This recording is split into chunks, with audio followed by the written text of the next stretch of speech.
ಕೋಟೆಗೆರೆ ಅಭಿವೃದ್ಧಿ ಆದ್ಮೇಲೆ ಅದಕ್ಕೆ ಗಾಂಧೀಜಿಯವರ ಹೆಸರು ಪ್ಲಾನ್ ಇದೆ. ಅಕ್ಟೋಬರ್ ತಿಂಗಳಲ್ಲಿ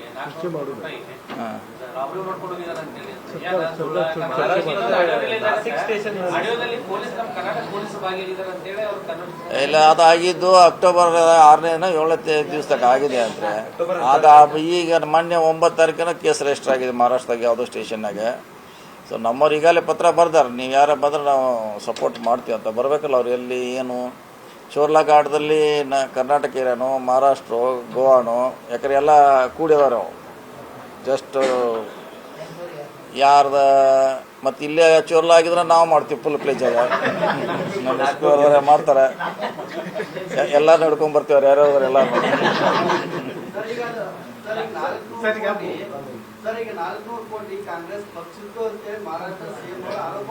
ಹೌದು, ಯಾರು ಎಣಿಸ್ರಿ ಯಾರು ಅದ್ರ ಎಣಿಸ್ರಿ ಯಾರು ಎಲ್ಲಿ ಹೋಯ್ತು ಯಾರಿಗೂ ಇನ್ನೂ ಗೊತ್ತಿಲ್ಲ. ಬಂದ್ರೆ ಮಾಡತ್ತಾರ, ಅದೇನು ಪ್ರಶ್ನೆ ಇಲ್ಲ. ಕಾಂಗ್ರೆಸ್ ಬಿಜೆಪಿ ಅಂತ ಇಲ್ಲ, ಎಲ್ಲರೂ ಇರ್ತಾರೆ, ಅದು ಮಿಕ್ಸ್ ಇರ್ತಾರೆ, ಎಲ್ಲರೂ ಇರ್ತಾರೆ. ಅದ್ರಾಗ ಏನು ನಮ್ಮವ್ರು ಅಷ್ಟೇ ಇರೋದು, ಎಲ್ಲ ಮಿಕ್ಸ್ ಇರ್ತಾರೆ.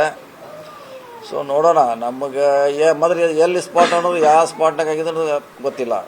ಸರ್, ಈಗ ದೂರಿನಲ್ಲಿ 2000 ನೋಟುಗಳು ಅನ್ನುವಂಥದ್ದು ಎಕ್ಸ್ಚೇಂಜ್ ಹೋಗ್ತಾ ಇತ್ತು ಅಂದ್ರೆ ಈಗ ಬ್ಯಾನ್ ಆಗಿದ್ದ ನೋಟುಗಳು ಎಕ್ಸ್ಚೇಂಜ್ ಈಗಾಗ ಪ್ರಶ್ನೆ ಅಲ್ಲಲ್ರಿ, ಹಂಗೆ ಎಕ್ಸ್ಚೇಂಜ್ ಆಗಿ ಯಾರು ಮಾಡೋರ? ಬ್ಯಾಂಕ್ನವ್ರು ತಗೋಬೇಕು. ಬ್ಯಾಂಕ್ನವ್ರು ಯಾಕೆ ತಗೋತಾರೆ? ಈಗ 10 ವರ್ಷ ಆಯ್ತು ತಗೋಲ್ಲ. ಏನಾಗಿತ್ತೆ ರಿಯಾಲಿಟಿ ಅವ್ರ ಗೊತ್ತಿಲ್ಲ. ಸೊ ನಮ್ಮವ್ರತಿ ಈಗಲೇ ಪತ್ರನ ಬರ್ತಾರೆ ಎಸ್ ಪಿ ಅವರು. ಟೀಮ್ ಆಲ್ರೆಡಿ ಅಲ್ಲಿ ಹೋಗಿದ್ದಾರೆ. ನಮ್ಮವ್ರಿಗೆ ಏನೋ ಅವ್ರು ಇನ್ಫಾರ್ಮೇಶನ್ ಕೊಟ್ಟಿಲ್ಲ ಅಂತ ನನಗೆ ಸುದ್ದಿ. ಕೊಟ್ರೆ ನಮ್ದು ಏನಿದೆ ಪಾರ್ಟ್ ನಾವು ಮಾಡ್ಲಿಕ್ಕೆ ರೆಡಿ ಇದೀವಿ. ಮಿಕ್ಕಿದೆಲ್ಲ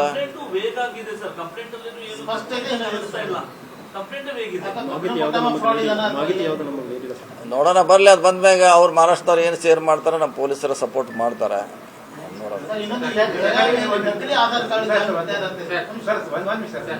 ಕಿಶೋರ್ ಸಾವಳೆ ಅಂತ ಬಿಲ್ಡರ್, ಆತನ ಒಂದು ಆಡಿಯೋದಲ್ಲಿ ಕರ್ನಾಟಕ ಪೊಲೀಸ್ ಉಲ್ಲೇಖ ಮಾಡ್ತಾರೆ. ಕರ್ನಾಟಕ ಮಹಾರಾಷ್ಟ್ರ ಅಂದ್ರೆ ಪೊಲೀಸ್ ಮ್ಯಾನೇಜ್ಮೆಂಟ್ ಅಲ್ಲೇ ಟ್ರಾನ್ಸ್ಫರ್ ಆಗ್ತಾ ಇತ್ತು 400 ಕೋಟಿ ರೂಪಾಯಿ ಅಂತ. ಹಂಗೆ ಪೊಲೀಸರ ಕೆಲಸ ಇಲ್ಲ ಅಂದ್ರೆ ಅವ್ರು ಯಾಕೆ ಮಾಡ್ತಾರೆ? ಇದಕ್ಕೆ ಅವ್ರಿಗೇನು ಸಂಬಂಧ? ಅದು ಯಾರೋ ಗಾಡಿಗೆ ಹೋಗ್ತಾರೆ, ಅದನ್ನ ಯಾರೋ ಅವ್ರ ಜನನ ಅದೇನೋ ಮಾಡ್ಯಾರ ಅಂತ ಕೇಳಿದೀವಿ. ಅದು ಎಷ್ಟು ಮಟ್ಟ ನಿಜ ಗೊತ್ತಿಲ್ಲ. ಕರ್ನಾಟಕ ಪೊಲೀಸ್ ಹೆಸರು ಹೇಳಕ್ ಬಂದಿದ್ದು ಕಿಶೋರ್ ಸಾವಳೆ ಏನಾದ್ರು ನಮ್ಮ ಬೆಳಗಾವಿ ಪೊಲೀಸ್ ಎನ್ಕ್ವೈರಿ ಮಾಡ್ತಾರ ಅಂತ. ಇಲ್ಲ ನೋಡಲ್ಲ, ಅದು ನಾವು ಬಂದು ಹೇಳ್ಬೇಕಿಲ್ಲ, ಬಂದು ಹೇಳ್ಬೇಕು. ಅವ ಮಹಾರಾಷ್ಟ್ರ ಪೊಲೀಸ್ ಮುಂದಾರ ಹೇಳ್ಬೇಕು. ಡಿಸ್ಟ್ರಿಕ್ಟ್ ರಿಜಿಸ್ಟ್ರಾರ್ನು ಕರ್ಸ್ಕೊಂಡು ಮಾಡಿದ್ದೀವಿ. ರಿಜಿಸ್ಟ್ರೇಷನ್ ಆಫೀಸಲ್ಲಿ ಹಾಗೂ ಆಧಾರ್ ಸೆಂಟರ್ಗಳಲ್ಲಿ ಏನು ಈ ಕುಂಭಕ್ ನಡೀತಾ ಇದೆ ಇದನ್ನು ನಾವು ಪತ್ತೆ ಹಚ್ಚಲಿಕ್ಕೆ ಆಲ್ರೆಡಿ FIR ಮಾಡಿದ್ದಾರೆ ಸರ್. ಇನ್ನೊಂದು 2 ರೌಂಡ್ಸ್ ಆಫ್ ಮೀಟಿಂಗ್ಸ್ ಮಾಡಿ ಒಂದು ಸಿಸ್ಟಮ್ ಸೆಟಪ್ ಮಾಡ್ತೀವಿ. ಕಚೇರಿಯಲ್ಲಿ ನಡೀತಾ ಇದೆ, ಅಲ್ಲಿ ಯಾರು ಜೀವಂತಿದ್ದಾರೆ ಯಾರು ಸತ್ರ ಇನ್ನೂ ನೋಡ್ತಾ ಇಲ್ಲ. ಸುಮ್ಮನೆ ಬೋಗಸ್ ಆಧಾರ್ ಕಾರ್ಡ್ ನಂಬರ್ ಇರ್ತದೆ, ರಿಜಿಸ್ಟರ್ ಮಾಡಿಬಿಟ್ಟು. ಸರ್, ಇತ್ತೀಚೆಗೆ ಕೇಂದ್ರ ಸಚಿವರದ್ದು ಒಂದು ಆಗಿದೆ ಸರ್, ಬೆಳಗಾವಿ ಬಿ ಶಂಕರಾನಂದ ಅವರ ಆಸ್ತಿ ಕೂಡ ಬೇರೆ ಆಗಿದೆ. ಪೊಲೀಸರು ಅದನ್ನ ವಾಪಸ್ ಕಳಿಸಿದ್ದಾರೆ. ನಕಲಿ ಆಧಾರ್ ಕಾರ್ಡ್ ಬರೀ ಪ್ರಾಪರ್ಟಿ ಅಷ್ಟೇ ಅಲ್ಲ, ಈ ಬಾಲ್ಯ ವಿವಾಹಕ್ಕೂ ಯೂಸ್ ಆಗ್ತಾ ಇದೆ. ಈ ವಿಚಾರನ ಅವ್ರಿಗೆ ಕೇಳಿದ್ರೆ ಅವ್ರು ಹೇಳ್ತಾರೆ ನಮ್ಗೆ ದಾಖಲಾತಿ ಬಿಟ್ಟಿರ್ತಾರೆ, ಅದನ್ನೆಲ್ಲ ನಾವು ರಿಜಿಸ್ಟರ್ ಮಾಡ್ತೀವಿ, ನಮ್ಗೆ ಏನ್ ಸಂಬಂಧ ಇಲ್ಲ ಅಂತ ಹೇಳ್ತಾರೆ. ನಕಲಿ ಆಧಾರ್ ಕಾರ್ಡ್ ಈಗ ಕಾನೂನಲ್ಲಿ ಸ್ವಲ್ಪ ಬದಲಾವಣೆಗಳನ್ನು ತಗೊಂಡ್ ಬರ್ತಾ ಇದ್ದಾರೆ. ಮೊನ್ನೆ ಅಸೆಂಬ್ಲಿನಲ್ಲಿನೂ ಒಂದು ಅಮೆಂಡ್ಮೆಂಟ್ ಪಾಸ್ ಆಗಿದೆ. ಅದರದ್ದು ರೂಲ್ಸ್ ಫ್ರೇಮ್ ಆಗಬೇಕು. ಆವಾಗ ಡಿಸ್ಟ್ರಿಕ್ಟ್ ರಿಜಿಸ್ಟ್ರಾರ್ಗೆ ಪವರ್ ಸಿಗುತ್ತೆ. ಏನಾದ್ರೂ ನಕಲಿ ರಿಜಿಸ್ಟ್ರೇಷನ್ ಆಗಿದೆ ಅಂದ್ರೆ ಡಿಸ್ಟ್ರಿಕ್ಟ್ ರಿಜಿಸ್ಟ್ರಾರ್ ಹಂತದಲ್ಲೇ ಆ ಸೇಲ್ ಡೀಡ್ನು ಅವರು ಕ್ಯಾನ್ಸಲ್ ಮಾಡಬೇಕು. ಮೊದಲು ಕೋರ್ಟ್ಗೆ ಹೋಗ್ಬೇಕಾಯ್ತು, ಈಗಿಲ್ಲ. ಅವ್ರಿಗೆ ಕನ್ಫರ್ಮ್ ಆದ್ರೆ ಅವರೇ ಕ್ಯಾನ್ಸಲ್ ಮಾಡ್ತಾರೆ. ಅದು ಆಲ್ರೆಡಿ ಪಾಸ್ ಆಗಿದೆ. ಅದು ಎಸ್ ಸರ್, ಮೊನ್ನೆ ಅಸೆಂಬ್ಲಿನಲ್ಲಿ ಪಾಸ್ ಮಾಡಿದ್ದೀವಿ. ಆಧಾರ್ ಕಾರ್ಡ್ ಸೀರಿಯಸ್ ಇಶ್ಯೂ, ಯಾಕಂದ್ರೆ ಫೋಟೋ ಬೇರೆ ಹೆಸರು ಬೇರೆ ಇರ್ತದೆ. ಹೌ ಇಟ್ ಇಸ್ ಪಾಸಿಬಲ್ ಅಂತ ಬಹಳ ದೊಡ್ಡ ಪ್ರಮಾಣದಲ್ಲಿ ನಡೀತಾ ಇದೆ ಎಲ್ಲ ಕಡೆ. ಇಲ್ಲ, ಯಾರು ಬಂದು ಕಂಪ್ಲೇಂಟ್ ಕೊಟ್ರೆ ಅದು ಈಗಾಗಲೇ ಬಹಳಷ್ಟು ಆಕ್ಷನ್ ತಗೊಂಡಾರೆ. ಯಾರು ಬರಬೇಕು. ಮೊನ್ನೆ FIR ಮಾಡಿದ್ದಾರೆ. ಇದಾರೆ. ಅದು ಸ್ವಲ್ಪ ಆಗಿದೆ, ಸಮಸ್ಯೆ ಆಗಿದ್ದಾರೆ. ನಮ್ಮ ಹಿಂದಕಲೆ ರಾಯಭಾಗದ ಹೊರಗೇರಿಯಾಗ ನಮ್ಮ APMC ಲ್ಯಾಂಡ್ ಖಾನಾಪುರದಾಗ ಎಲ್ಲ ಸೇಲ್ ಆಯ್ತು. ಆಲ್ರೆಡಿ ಅವನ ಮ್ಯಾಗ ನಾವು ಕೇಸ್ ಹಾಕಿದ್ದಾರೆ. ಅಲ್ಲ, ನಮ್ಮ ಗಮನಕ್ಕೆ ಬಂದ್ರೆ ಅವ್ರು ಯಾರು ಕಂಪ್ಲೇಂಟ್ ಕೊಟ್ರೆ ನಾವು ಇನ್ವೆಸ್ಟಿಗೇಷನ್ ಮಾಡ್ತೀವಿ. ಯಾಕಂದ್ರೆ sir Aadhaar card bank account ಎಲ್ಲ ಬೇಗ ಆಧಾರ್ ಕಾರ್ಡ್ ಬಂತಂದ್ರೆ ಬಹಳ ಕಷ್ಟ ಆಗಿಬಿಡ್ತದೆ. ಅಲ್ಲ, ಅದಕ್ಕೇನು ಲಿಂಕ್ ಮಾಡೋ ವ್ಯವಸ್ಥೆ ಮಾಡ್ಬೇಕು, ಅಷ್ಟೇ. ಏನು ಮಾಡೋದು, ಲಿಂಕ್ ಆದ್ರೆ ಒಂದೇ. ಇದರದ್ದು ನಾನು ಮತ್ತೆ ಪೊಲೀಸ್ ಕಮಿಷನರ್ ಅವರು ಸೇರಿ ಒಂದು ಜಾಯಿಂಟ್ ಟಾಸ್ಕ್ ಫೋರ್ಸ್ ಫಾರ್ಮ್ ಮಾಡ್ಕೊಳ್ತೀವಿ. ಮಾಡಿಕೊಂಡು ತಮ್ಮೆಲ್ಲರ ಸಲಹೆಗಳು ಏನೇನಿದ್ದಾವೆ ಅದನ್ನು ನಾವು ದೃಷ್ಟಿಯಲ್ಲಿ ಇಟ್ಟುಕೊಂಡು ಮುಂದಿನ ಕ್ರಮ ವಹಿಸ್ತೀವಿ. Will conduct a meeting very soon. Cross verification ಆಗ್ತಾ ಇಲ್ಲ, ಅದರಿಂದ ಸಮಸ್ಯೆ ಆಗ್ತಾ ಇದೆ. Any imposter is doing it. ಈಗ ಯಾವುದೇ ಸೇಲ್ ಡೀಡ್ ಆಗ್ಬೇಕಂದ್ರೆ ಆಧಾರ್ದು ನೀವು ಫಿಂಗರ್ ಪ್ರಿಂಟ್ ಕೊಡ್ತೀರಾ, ನೀವು ಸೇಲ್ ಡೀಡ್ ಮಾಡಿಸ್ಕೊಂಡಿದ್ದೀರ ಅಂದ್ರೆ ನೀವು ಹೋಗಿ ಆಧಾರ್ ಫಿಂಗರ್ ಪ್ರಿಂಟ್ ಕೊಡ್ತೀರಾ, ಅದು ಅಥೆಂಟಿಕೇಟ್ ಆಗಿ ಬರುತ್ತೆ.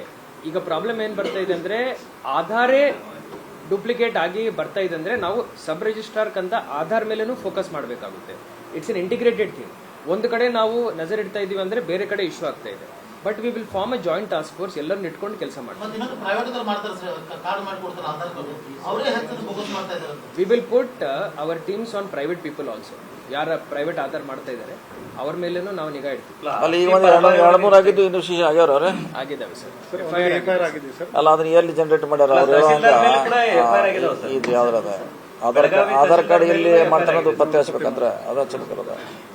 ಸರ್ ಈಗ ಆಸ್ತಿ ಪರಬಾರಿ ಒಳಗೆ ಬೆಳಗಾವಿ ತಹಸೀಲ್ದಾರ್ ಸೇರಿದಂತೆ ಕೆಲವೊಂದಿಷ್ಟು ಅಧಿಕಾರಿಗಳ ಮೇಲೆ ಎಫ್ಐಆರ್ ಆಗಿದಾವೆ ಸರ್. ಅವ್ರ ಮೇಲೆ ಆಕ್ಷನ್ ಆಗ್ತದೆ ನೋಡೋಣ, ಚೆಕ್ ಮಾಡೋದು ಎಲ್ಲಿಗೆ ಒಂದು ಆಗಿದೆ ತಹಸೀಲ್ದಾರ್ ಮೊನ್ನೆ ತಹಸೀಲ್ದಾರ್ ಮೇಲೆ ಆಗಿದೆ ಸರ್. ಬೆಳಗಾವಿ ತಹಸೀಲ್ದಾರ್ ಮೇಲೆ ಆಗಿದೆ ಸರ್. ರಿಜಿಸ್ಟರ್ ಮೇಲೆ ಮತ್ತು ತಹಸೀಲ್ದಾರ್ ಮೇಲೆ ಆಗಿದೆ ಸರ್. ಮೊನ್ನೆ ಆಗಿದೆ, ಒಂದು 6 ತಿಂಗಳಲ್ಲಿ ಆಗಿದೆ. ಸರ್ ಈಗ ಚಿಕ್ಕೋಡಿಯಲ್ಲಿ ಬಿ ಶಂಕರಾನಂದ ರಮೇಶ್ ದೊಡ್ಡ ದೊಡ್ಡ ಸಂಸದರ ಒಂದು ಕೇಂದ್ರೀಯ ವಿದ್ಯಾಲಯ ಚಿಕ್ಕೋಡಿ ಲೋಕಸಭಾ ಕ್ಷೇತ್ರದಲ್ಲಿ ಮಾಡಕ್ಕಾಗಿರಲಿಲ್ಲ. ಈಗ ನೂತನ ಸಂಸದ ಚಿಕ್ಕೋಡಿ ಲೋಕಸಭಾ 15 ಕೇಂದ್ರೀಯ ವಿದ್ಯಾಲಯ ಮಾಡಿದ್ದಾರೆ. ಆದ್ರೆ ಇದು ಮಾಡಿದ ಪ್ರಿಯಾಂಕಾ ಜಾರಕಿಹೊಳಿ ಎಲ್ಲ ನಾವು ಅಂತೇಳಿ ಲಕ್ಷ್ಮಣ ಸವದಿ ಚುನಾವಣಾ ಯಾರ್ಯಾರ ಮಾಡ್ರಿ ಅಂತ ಜನಕ್ಕೆ ಮಾಡೋದಿಲ್ಲ, ಯಾರು ಅವ್ರು ಮಾಡ್ರಿ ನಾವು ಮಾಡ್ರಿ. ಕ್ರೆಡಿಟ್ ವಾರ್ ನಮಗೇನು ಅವಶ್ಯಕತೆ ಇಲ್ಲ. ಯಾರು ಮಾಡ್ರು ಬೆಳಗಾವಿ ಜಿಲ್ಲೆಗೆ ಮಾಡ್ತಾರೆ, ಅವ್ರು ಮಾಡ್ಲಿ ನಾವು ಮಾಡ್ಲಿ ಯಾರು ಮಾಡ್ಲಿ ಏನು ಯಾರ್ಯಾರ ಮಾಡಿದ್ರೆ ನೋಡೋಣ. ಅದು ಮಾಜಿ ಸಂಸದರು ನಾವು ಮಾಡ್ಕೊಂಡ್ ಬಂದಂತ ಅವ್ರು ಕೋಟ್ ಹಾಕೋತಾರೆ, ಇವರು ಕಾಂಗ್ರೆಸ್ ಶಾಸಕರು ನಾವು ಮಾಡಿದ ಹಾಕೋತಾರೆ.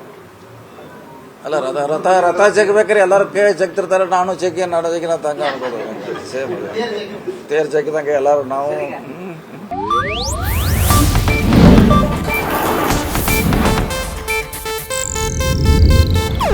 ಇದು ಏಷ್ಯಾನೆಟ್ ನ್ಯೂಸ್ ನೆಟ್ವರ್ಕ್ ಪ್ರಸ್ತುತಿ.